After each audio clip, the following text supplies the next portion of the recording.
Lembranças. Lembrei que a educação de hoje é bem diferente da do meu tempo.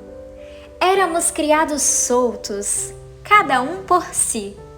Pulávamos da ponte metálica, descíamos na correnteza até o encontro dos rios. Dizia meu bisavô, quando alertado dos riscos: prefiro 3 homens que 4 mulheres. Muito mudou de lá para cá. O medo da violência fez com que os filhos fossem criados pelas mamães.